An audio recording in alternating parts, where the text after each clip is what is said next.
welcome into another edition of the Kentucky Derby Radar Show. We are getting down to the wire. The final three main preps, we'll call them, on tap this weekend. Santa Anita Derby, Bluegrass at Keeneland, and one of my personal favorites, the Wood Memorial at Aqueduct. I am Jim Gazzale, joined this week by Charles Trent. Charles, welcome in. Glad to have you on the show. Yeah, thanks. It's great to be here, and can't wait to hit these cards here. Yeah, it's outside of some of the Derby weekend, Triple Crown weekends, Preakness, Belmont, Breeders' Cup. This final prep weekend with some huge cards as everybody's kind of prepping for not only the Derby. You've got the Oaks and a handful of other graded stakes races at Churchill Downs on Oaks and Derby weekend. So some loaded cards coast to coast, and we'll start out west at Santa Anita for the Santa Anita Derby. No slight to them, but probably the lightest of fields, at least in my opinion. Maybe perhaps you see it differently, of the three races this weekend. But let's start at Santa Anita Park and the Santa Anita Derby. Anything catch your eye in this final West Coast prep? Well, no, not really. I mean, I think it's the topical top three, maybe top two, that I think are standouts in this race. It depends on the weather, probably. This is my old stomping grounds. This is where I used to train horses for 10 years. And when it gets a little wet over there, it's a different track, 100%. So all these horses are usually trained. And as you well know, anybody coming from the West Coast, California, has usually got a lot of speed. So it depends on that track, how wet it's going to be. It's supposed to be raining there today. I don't know about tomorrow. So we'll see. Yeah. I think probably the most recognizable name in here. I mean, of course, you have a couple of Bafferts in Imagination and Winstock, but perhaps this Stronghold is the most interesting, at least to me, coming out of a win in the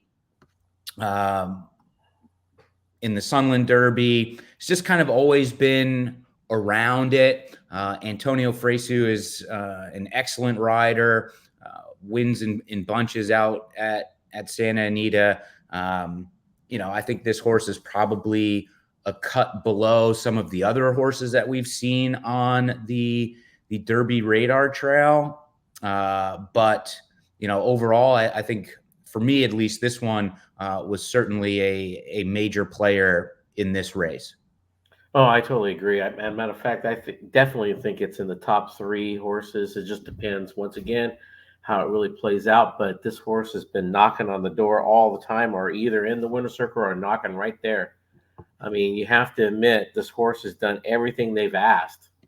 So why not give a shot here at the Santa Anita Derby?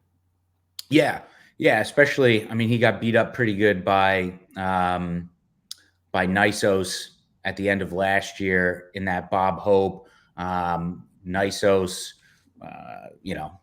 for argument's sake, wasn't really on the Kentucky Derby trail, but is now off the entire Triple Crown trail. So without that one in here, Stronghold figures to be a major player. And, coming out of that Sunland Derby, I think this one, an improving pattern for Phil D'Amato. And I just think this one is sitting on another strong effort. And without that Nisos in there, I feel like he could certainly get it done. Winstock, to me, a grade 2 winner. He's okay, but I feel like off that effort, he didn't really he beat Stronghold, but I feel like Stronghold has kind of turned a corner and perhaps maybe he hasn't. So another horse for Baffert in here, but I'm not totally sold on Winstock. Well, why Windstock is because most likely every time this horse runs on a wet track, does not perform well. I mean, Yeah. really. So once again, I think everyone should be watching that the weather and the track there, and probably watch a couple of races before this race. If it's a fast track, this is definitely one of the horses to beat. Can this horse be beat? Definitely. I agree with you 100% that Stronghold could be one of them, or even the other his barn mate. Bob Baffert's other horse in here. Um, but if it's a wet track, I would just toss this horse. Honestly, be honest with Yeah. you. Yeah. I might even toss him on a fast track. But Imagination probably figures to be a solid favorite in here. Just looking at the DRF figures we have here, a 78 buyer speed figure on New Year's Day, but improved tremendously in February, and then inched up a little bit as well in the San Felipe to get up by a head with Frankie Dettori. Probably the class of the field, and like we've seen seemingly a million times before, Baffert getting it done in the Santa Anita Derby. I guess the question on this is just, how short of a price are you going to be willing to take? Yeah, I wouldn't take too short of a price because, like you said, Stronghold is definitely a threat there. But the Imagination is my top pick for this race. But Stronghold's a very close second, and Windstock is a very, very close third, depending once again on the track. So I think it's a three-horse race in my book. Yeah. But there is other talented horses in here. Don't get me wrong. I just think they're a couple of notches below these. Yeah. What about this McVeigh? He has been, getting kind of a bit of buzz. I don't know. I feel like I hear this horse's name all the time. Uh, tough, tough ask to, be dropping in a grade one while you're still a maiden. But it feels like there's a lot of chatter around this horse. And I guess we're all still kind of waiting to see him Yeah. do something. Well, I mean, I know John Sheriffson. Let me tell you, he puts a foundation underneath horses, but he never really worries about winning right away. I think he always looks at for the horse first, 100%. So I personally think this horse is just starting to mature a little bit. It probably won't take until the end of the year before this horse really starts showing its true colors. So far, if you really want to say it, it's been a disappointment for the price they paid and all that stuff. It's still a maiden, but I believe in John Sheriffs, and he would not be putting this horse in here if he did not believe this horse had this type of talent. And he Yeah. never puts them way over their head, never. Yeah, I mean 5-1 on the morning line, $1.25 million purchase, like you said, and has never finished within 6 or 7 lengths uh, of of first. So a tall ask for me, but we'll see. What about this EJ won the Cup? Um, you know, Feels like this horse is he's winner of his last two. Doug O'Neill, it seemed like there was a stretch there years ago, like during the Nyquist days where Uh-huh. Doug O'Neill just had the top horse in the Derby year after year after year. So certainly wouldn't be surprising to see this one jump up and get in the starting gate. What did you make of this one? I think this horse has got a lot of speed. He could potentially steal it, but there's so much other speed to keep him honest. I don't know about in this race. This horse definitely has the talent to be here. I'll give him that. Mike Smith, the board. He's on. Mike Smith is on his back. The back nine of his career. But he still gets the right amount of out of a horse when he needs to, and especially on the front end. So as you can see, 2 races back, he took him wire to wire basically, and Mike Smith just was probably just cruising on him. So yes, he has the talent. He does have the speed to steal it. But today in this race, I still say it's a tough task to beat those top three that we've already talked about. Yeah, for sure. All right, so you're on Imagination. I'm on Stronghold in the Santa Anita Derby. Any closing thoughts on this one? Yeah, but I'm not going to bet in the farm imagination. Let's put that Yeah. away. All right. But Stronghold is definitely worth a look, especially depending on the price you're going to get on that horse, too. Right. All right, we'll take a quick timeout and then we'll move a bit east and make a stop at Keeneland for the Bluegrass.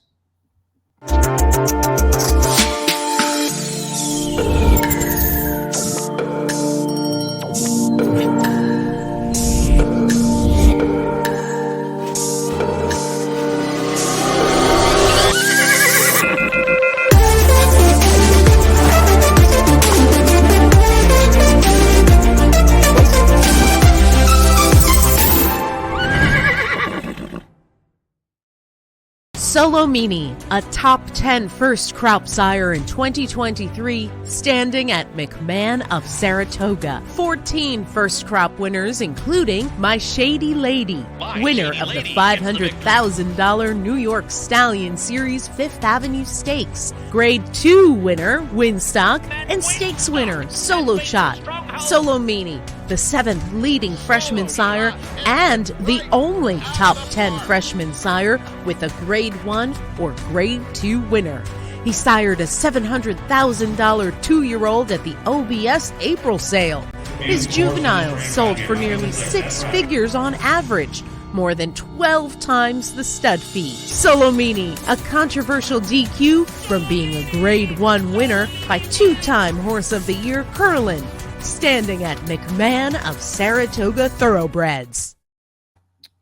All right, we are back.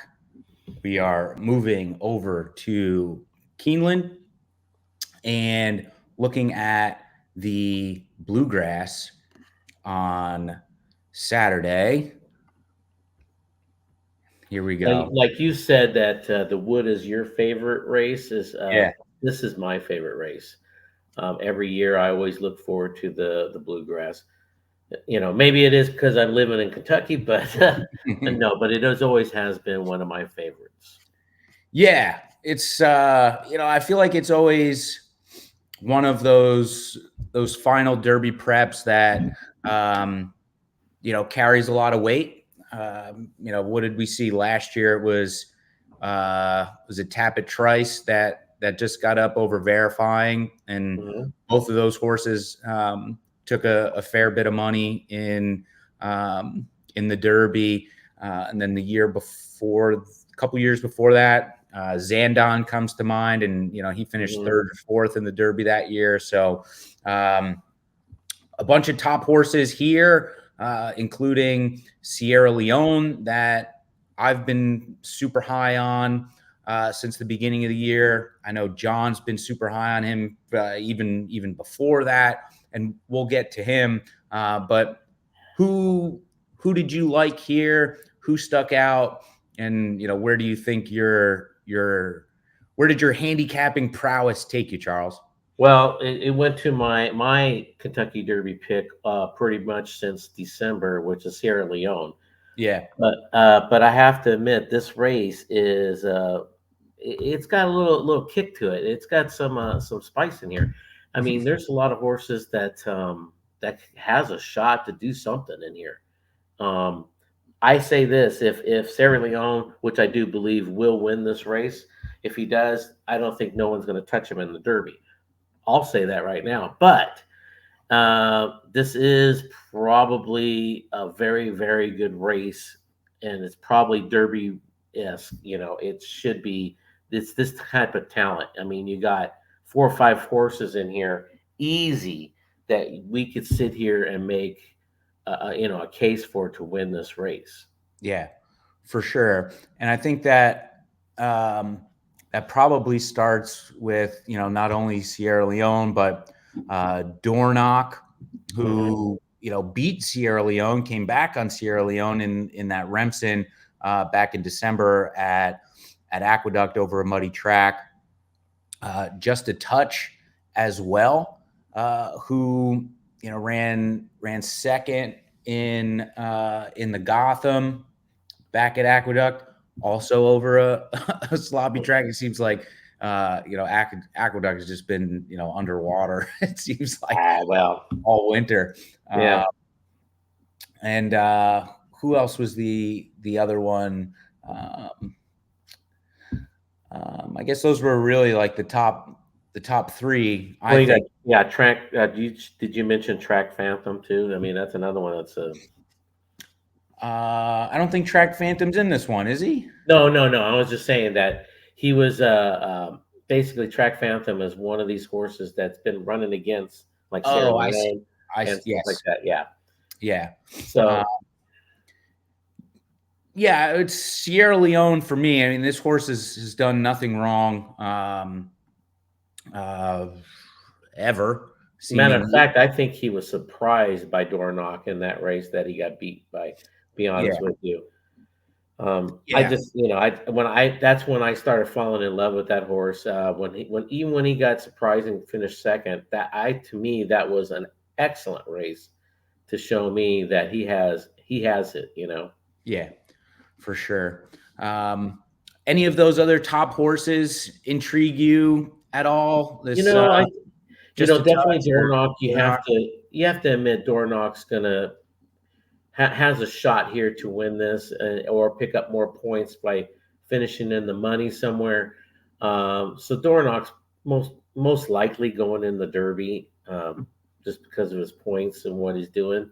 I think that horse is definitely a tough horse. You can't just dismiss him. I think there's a couple of horses that are prices, like the one horse, Connor. I think this horse has a very good shot. Just the way he won his maiden, and just the style of it was pretty easy overall. Yeah. And he's still working out really nice for Brown. And why is Brown putting a horse like this against Sierra Leone? This horse has got a lot of talent. I believe this horse is one of them. And look, they paid $1 million for this baby. Right. Has a lot there, and I think this horse might have a say in this race. Yeah, I agree. And like John's always talking about through a lot of these Derby prep races, just how good Chad Brown is at spotting his horses. And to your point, Charles, this horse wouldn't be in here if Chad didn't think he had a shot. And we saw that. What was it last week with Tuscan Gold? Oh yes, or a couple weeks actually ran very good. Yeah, that was the Louisiana Derby, I think. Yes, I think you're correct. 2 weeks ago, and ran a bang up second or third, I think, and leading into that race, John and I were talking about just how good Chad is at spotting his horses, and we figured that horse was probably going to be sitting on a good effort, and sure enough, he was. So, perhaps we see something similar here with Top Connor. The other one that I kind of liked too was drawn to the outside. This Encino for Brad Cox just really popped up and had a nice strong effort in the John Battaglia, and perhaps because you're in Kentucky and you probably follow the Kentucky circuit far closer than I do. How do these Turfway shippers tend to do at Keeneland? Is that a positive? Has that been a negative in recent years? Well, last year that was the key thing to do. If you see a horse that looks like they have at least a shot in a race and they came from Turfway, you bet it at Keeneland. They did very well last season at Keeneland, and I expect it to be the same again because those trainers there that mainly train at Turfway, and they kind of spread their wings as they go places like Indianapolis, Churchill, and whatnot. Keeneland is a special place. I mean, I don't know if you've ever been there, but it's number one in my book. But there's other tracks that are excellent too, like Del Mar and stuff. But this horse, like you said, how it's been improving every time. And, it had the Apprentice of the Year, riding this horse. And now you throw on a veteran like Pratt, makes him very dangerous in this race. That's what I said. If Sierra Leone doesn't win, which, you can make a statement big time for 4 or 5 horses in this race. Yeah. Yeah. This Encino was interesting to me. Just, in addition to Sierra Leone, Top Connor too, and how often do we see it, right? You have the top trainers in these big stakes races like Chad Brown, Todd Pletcher, Bob Baffert. And, people are always saying, oh, it was the other Chad or the other Baffert that won. So, perhaps this Top Connor gets up at a nice price. But Sierra Leone for me, maybe sprinkle some Encino underneath. But it sounds like you're on Sierra Leone as well. Yeah, I'm on him all the way. Win or lose in this race, I still think he's going to be a big factor in the Derby. But if he wins this race, I have a hard time seeing who. I mean, I really think this horse could go all the way. Yeah, I agree. He just looks like a physically imposing horse too. Certainly from that Remsen, he just looked a lot bigger than the other horses in that race. And, some of them have definitely filled out a bit and added some size and muscle since then. So the difference might not be so glaring now, 4 or 5 months later, but he is just a physical, large horse that I think certainly works to his advantage. Well, the rumor was at the sale that everybody was talking about that horse, what he looked like as when he sold, what was it, 2.3 or whatever it was. That's all the talk was, is like, look at this horse. This is a perfect, specimen of what they should look like, So yes, he's still got that body. And of course, once again, we're talking about Chad Brown, but Chad Brown gets him ready, and he's no slouch when it comes to a trainer, as it is. For sure. All right. So Sierra Leone for me, Sierra Leone for you. Any parting thoughts on the Bluegrass before we head a bit further east and tackle? No, I think we might get a little bit better price than you probably would think with Sierra Leone, because there's a lot of Dornoch fans out there. Right. So I think he's going to take a lot of the money. The horses we've talked about, I'm putting them all underneath Sierra Leone. But you know what? I think you're not going to get a super short price. You might, but I don't think we will. Yeah, he's listed at 2-1 here. Dornoch was 3-1, and then Just a Touch 7-2. So they're all kind of like right in that mix. We'll see how it shakes out. But yeah, I think there's certainly a strong possibility that Sierra Leone goes off as the second choice, and perhaps just like a lukewarm favorite. To your point, I don't think he's going to be an overwhelmingly short price. But he might turn out that way. You never know. Everyone might be jumping on the same wagon we've been jumping on. Well, perhaps the tens of thousands of people that are going to watch this and want to back our opinion will jump on board with us. So yeah.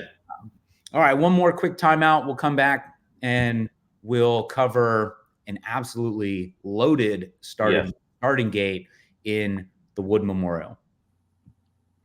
They're off in the 2023 First Crop Sires race. Maximum Mischief makes the lead with the most 2-year-old maiden special winners by any sire. On the backstretch, Mitoli and Omaha Beach close the gap with stakes performers from coast to coast. Vino Rosso finds his best and leads on the turn with 4 Grade 1 colts on dirt. But it's Mitoli with his 3rd TDN Rising Star, your champion freshman, leading an impressive Spendthrift Superfecta. Hi everybody, Dan Oman here with some exciting news. DRF Formulator, the gold standard in past performance information, is now free, exclusively on DRF Bets. Join DRF Bets with the promo code WINNING, get a $250 first deposit match bonus, a $10 free bet, and free Formulator already uploaded to your account. Access Formulator's premium features, including sortable trainer stats, race replays, personalized trip notes, and lots more. Free Formulator, exclusively on DRF Bets.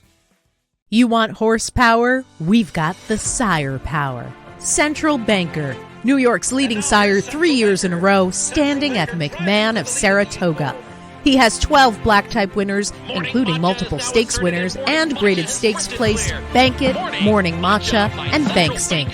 Central Banker, sire of 6-figure yearlings and 2-year-olds. He produced 9 stakes runners in 2023.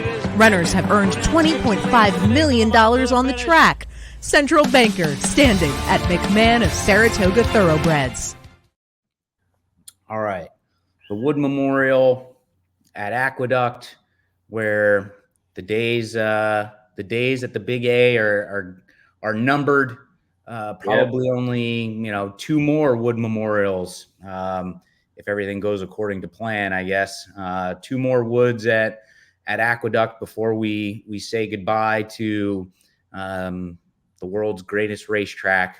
But a loaded field. I totally agree. A lot of my friends make fun of me, and I go, I do love this. My number one, like I said, track is Keeneland, and Del Mar is probably my second one. But there's something about Aqueduct I just love. I mean, and I do very well handicapping there and everything too, also. But it's just something about it.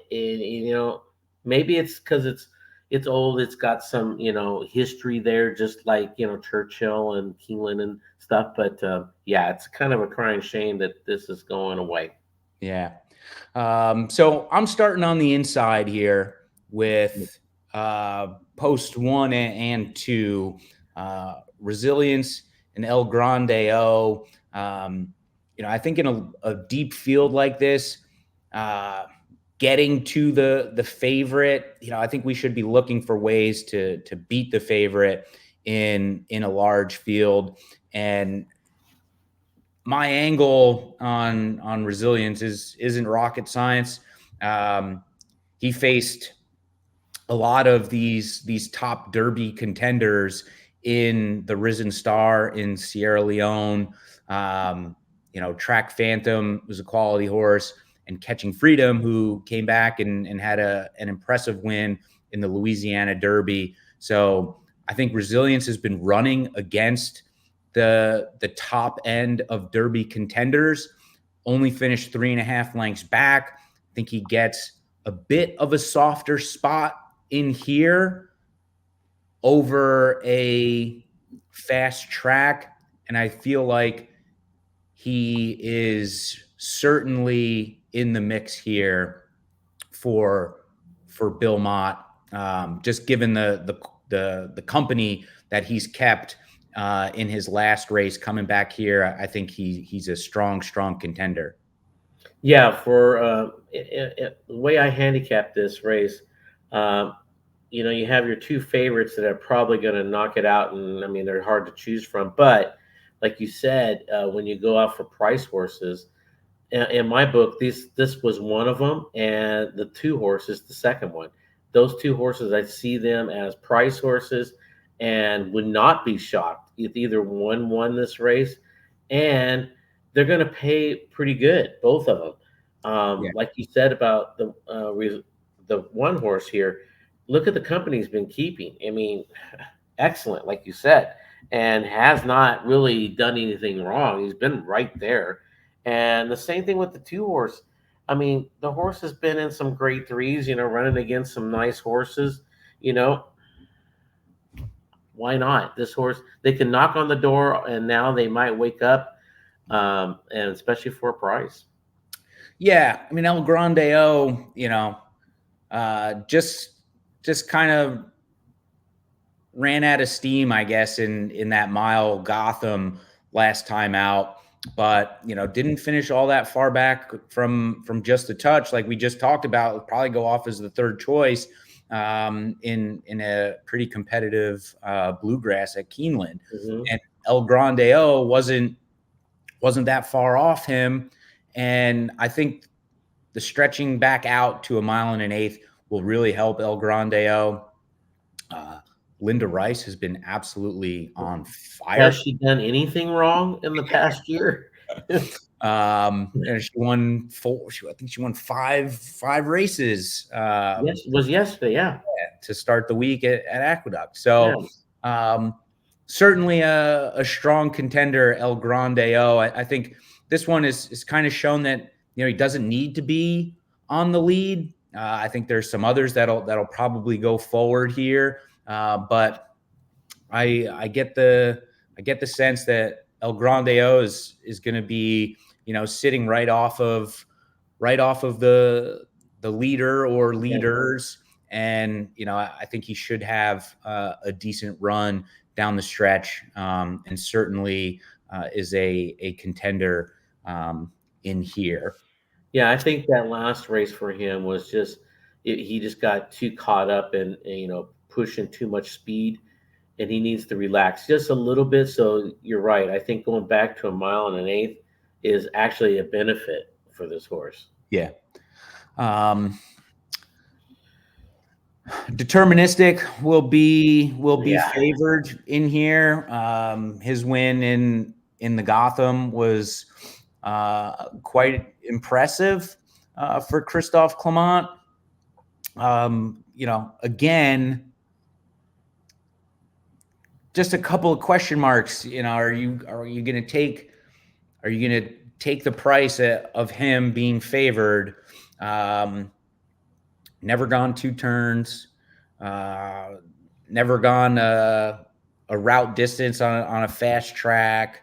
I mean, we could nitpick all day. I mean, the horse is a deserving favorite for sure, but and certainly a top contender, but at the price, the favorite in a large field, I'll probably, like I mentioned, try and look elsewhere. Yeah, if you held the gun to my head, I definitely say that he's definitely one of the top 2 horses in this race to win it. Christopher Clement, let me tell you, I think you know it as well as I do. He's an excellent trainer, and he's another one that doesn't put them over their head. Probably a little bit more known for usually doing turf horses, but it doesn't mean he can't get one of these horses, especially with Rosario. So yeah, this horse is definitely the contender, deserving of being the favorite or co-favorite. This is probably one of the 2 to beat. But like you said, if you haven't proven it, like some other horses and the other races we've looked at already, it's kind of hard to just lay all your money on a short price. Yeah. The other one that kind of caught my eye was this evening news. Improving, a front runner. So, whether you think this horse has a shot to win or not, is certainly going to be a pace factor. And, going back to your point on El Grandeo, if this evening news goes out there, and is, setting, reasonable fractions up front, then, I think that probably works to El Grandeo's advantage. But, I think that just the ones across the running line in the last 3 races might intrigue people to put some money behind this horse. But, I thought one that was improving and could certainly be sitting on a nice effort. Yeah, it definitely has the speed. He's probably most likely the leader going into, especially the first quarter. Yeah, he's going to be the leader there. How long is he going to hang on? Well, I mean, he has never ran this far, so on paper. So, hey, I don't know, but I think there's plenty of horses in here to keep him in check. Like you said, El Grande O is definitely one of them. So for me, I'm not going to rely on this horse to do an upset. I think there's plenty of things, plenty of other horses in here. Keep him honest, and I don't think he'll get away. Yeah. Tuscan Sky is another one that has gotten a fair bit of chatter. Todd Pletcher, just 2 starts, lightly raced. Again, another one with some eye-catching figures for Todd Pletcher, Spencer Farm. Figures to take a fair amount of money here. And based on those last 2 efforts, I would say he's certainly a contender. I mean, he made easy work of Nash last time out, who was, everybody was singing Nash's praises towards the end of last year. And, granted that horse hasn't really turned a corner this year, but, we'll see with Tuscan Sky. But, I think a good spot for this horse and certainly a live runner. Yeah, I definitely think he's a live runner. I think he's, like I said, there's 2 horses, in my opinion, that deserve to be the favorites, and he's definitely one of them. I think, in my opinion, this is my top choice for the race if someone held a gun to my head. But once again, I will have to admit, you got to look at some of these other horses we've been talking about, for prices, or even, throwing for trifectas. But Tuscan Sky has done everything right. First time, probably most likely on a fast track. Yeah, I don't think it's going to be wet up there. I know it's drying up, but it shouldn't be wet at all. So this is going to be his first time on fast tracks. I like to see how he does on that. But Todd Pletcher, like you said, I mean, another trainer that doesn't do no wrong in a sense. And Spindrift, hey, they're one of the top farms in the country for a reason. Yeah. The other one I wanted to touch on quick was this Uncle Heavy. Won the Withers. We haven't seen him since the beginning of February. Shipped in from Parks for that one. Got up over El Grande O by a nose. What do you make of this horse?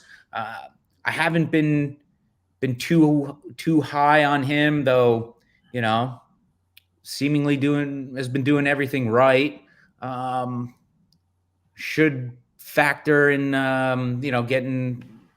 I have to admit, if I was training or owning this horse, you have to take a shot here. Of course. I mean, this horse has done everything right, like you said. Personally, I think this horse is a notch below some of these horses, even though this horse has beat like El Grando. El Grando. He has beat that horse. But I think El Grando's now, turning I think he's getting better, actually. But Uncle Heavy, I mean, the trainer, Robert Reed, he does very well especially when he rests them. And this horse is going off, since February? So it's been off. So he does well with rested horse. You got to take a shot here. Definitely is worth if the horse is the right price. But for me, not for my money, for the win spot, but definitely for some of the exotics, has a shot at that. But I think it's just one little notch below a couple others that we've already talked about. Yeah. Just as a little fun activity as we close this thing out. Last year we saw Lord Miles win the Wood Memorial at like 56-1. So if you had one super long shot play in this race, who would you land on? Well, I don't know what the price is going to be for El Grando, but that'd be the one. I think that horse is probably might go off around 10, probably, right? Yeah, somewhere around there. That would be the one I would have a lot of confidence on to do some damage. But there's still a couple others in here that we didn't even discuss that might have a little shot, even like, evening news, or not evening news. We already talked about that one, but the Gettysburg Address was another one that was kind of a little interesting. It just, the horse is definitely a notch below. They're adding the blinkers, which might wake up the horse and bring him up a little bit, but not for a win spot for me. But yeah, I think there's some argument there that you could say, hey, they're trying something different. The horse, has some talent. Adding the blinkers is going to get him more focused in the race. He might do a little damage, but that's for exotic plays more or less for me when it comes to that horse. Yeah. I think evening news would be my big long shot play. 20 to 1 or more. Shipping in from Turfway might get overlooked. It just has some decent late pace figures on the Brisnet PPs that I like to follow. But to your point, it'll be interesting to see just how much pace this one sets in there and see if he can last. If he's up there all by himself, no one really pressuring. It's gonna be tough at the end to catch him. Yeah. But there's so many horses in this race and so many trainers and the way some of these horses are, they're, in my opinion, a couple of them are a notch below some of the horses we've talked about all day. Yeah. They want to do something, and they're not going to let one horse destroy that for them. So they might keep. I think that's why I say I think he's going to keep them honest. Yeah, for sure. All right, so it sounds like it's Tuscan Sky as your top choice in the Wood. Yes, and I am on the one Resilience as my top choice. Any closing thoughts on the Wood or any of the other races that we covered? I think, like you said in the beginning, Santa Anita is probably the narrowest race. Probably the top three most likely. You're going to battle it out. The other two races much more wide open overall. Sierra Leone is a standout in that race, but if he fails to win, who is really going to win that race is really the next question. Is right. There's so many we could talk about. If Sierra Leone was out of that race, we would have a very tough time, I think. And then of course the Wood is really a nice race to watch. I think it's probably the toughest of all three of them. So you said you were going to go to the Wood? Yes, I will be there. So you're going to have a fun time watching that. And I think it could be a nice day of racing there too. So 5 stakes, I think. Should be a solid day. So other than that, it should be a very interesting day to watch horses and see who picks up some of the last points, the big points that is, that's going to go. Yeah. Awesome. Well, thank you, Charles. Hopefully we run into a few winners from these 3 final big prep races for the Kentucky Derby. And, we'll see you back on Past the Wire soon in the lead up to the Kentucky Derby here. And, I think we're about 30 days away. So good luck this weekend and we'll catch up soon. All right. Talk to you later. Cyberknife was a very talented horse from day one. Fast horse, able to carry it around 2 turns. Looks a tremendous amount like Gunrunner, same ability and talent. Holds the track record in the Haskell. He won it in impressive fashion, beating a very good group of horses. His name is Cyberknife! Excited about him passing on his durability, his soundness, and his talent. He could definitely be a breed-shaping stallion.